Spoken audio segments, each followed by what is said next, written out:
And so 4 of your children are married now, and your youngest is 16 or 17, I guess.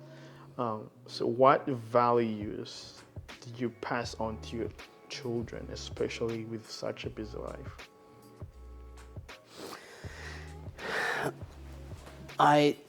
When I watch them, I see, I grew up working hard and possibly too hard, I don't know, but when I see my children working hard and making sure that they're paying their bills, and when I see them taking time for other people, that especially when there's somebody that's maybe, when I saw my children going up to Sisseton for the children's ministry, that very much warmed my heart, because I saw them reaching out to people that didn't have it as nice as we did, and a value that I believe that the children, not all of them, but most of them caught. They have, as a rule, most of them have a very kind heart. They're ready to help you. That's what my dad always taught us. I remember at home, our hay was getting wet and we were out helping the neighbors. I could never figure that out. Why in the world, Dad, we're gonna have to make our own hay? He said, God will provide. And my dad wasn't even a Christian at that time. He would always look out for the neighbors before we took care of ourselves. And that's one value I think that my children caught on. More is caught than taught. Yeah. This podcast is sponsored by Blossom Root Design. Experience the beauty of fresh, seasonal bouquets, sharing joy through locally grown flowers. Amy, a talented floral designer based in South Dakota, crafts each arrangement with care and creativity. We've talked about business, family. Now let's talk about ministry. At some point in this journey from when you started the business up to now, not only you've managed a business, but you also led a church at one point, which is like the third thing you added. Like, a church is the body of Christ, and the body has arms, head, nose. That means you had more than your 7 kids. Now you had a church of 100 people, more than that. So how did that experience help you in your leadership and your relationship with God? That was probably a pretty big test. Again, when your values is to help others, to give, and to be there for others, and then you come into the church. And by the way, we were the first family, Millbank Christian Fellowship. We are the pioneers. We're the first family that moved here and started the church. And we're still here. I don't know if that's good or bad. And we see a lot of things. But to your question there, I was not really I was ordained as deacon. And I clearly felt that calling as a deacon, very clearly. And when I was ordained, it was by vote from the church families, and I had 99% of the votes.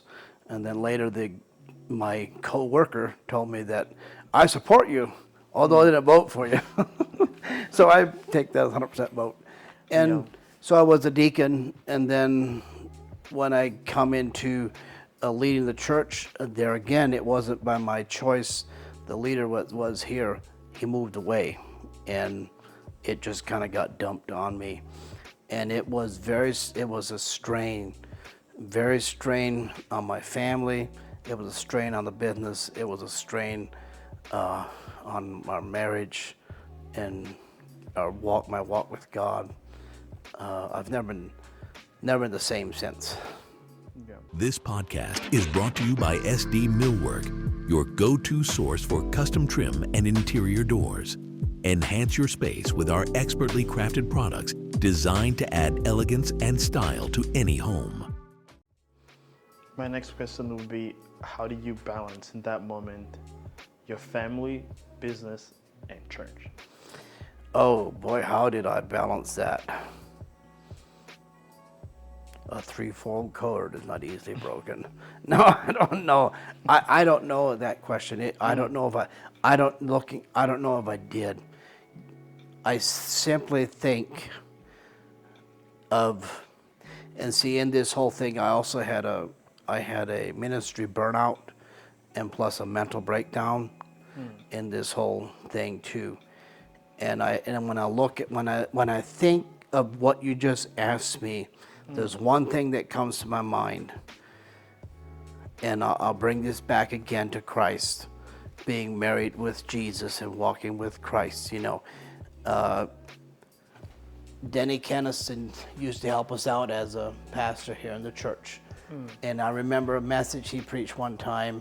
He said, it's important that we seek God in the good days so that when things aren't going so good, we will seek him. If we wait until we need him, it will not happen.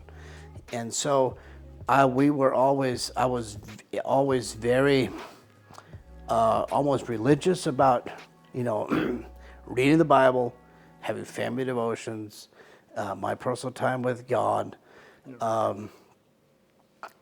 When I look back on this now, there's a picture that comes to my mind, and that is that poem and this picture on the wall with footprints in the sand, where there's two footprints and all of a sudden there's just one. And when I look at that, I see my life that way. And what the picture I get is when it seemed that I was at my lowest and needed God the most through these times, and that is exactly, I needed God the most through these times, and I did not have the mental capacity to seek God. And it was at those times, like that poem goes on that footprint in the sand, is when whoever wrote that poem, when he asked God why, God left him when he needed him the most, and God told him, when you needed me the most, where you see only one set of footprints, that's when I picked you up and carried you. And I feel God picked me up and carried me a lot of those times. This podcast is proudly sponsored by the Window Place. We build our windows to meet your unique needs, combining quality craftsmanship with personalized service. Whether you're renovating or building new, we have the perfect solutions for you. So as a conclusion to this time together with you, AJ, what is one piece of advice you would give to someone who feels like they are starting out in life, whether it's business, marriage, or just their faith? One thing, if there's one piece of advice I would give, is when you're starting your business, don't let money be your deciding factor. Of course, it takes money, but don't let money be the deciding factor. Oh, I'm gonna be so much money, get rich. Be others minded. Be others minded. It takes money.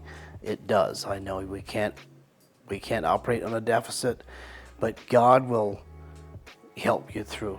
I mean, go through this with God and prayer, and not get excited, not get frustrated. Yeah, there are times you get frustrated, but keep it within. And when something bad happens or something breaks or something misfortune or something, just pick up the pieces and go on. Jesus first, yourself last, and others in between. Thank you so much for your time, and we hope to have you next time that we invite you. We have a lot of things to ask, especially from people that we think we could learn from, marriage, faith, and yeah, thank you for your time. You're welcome.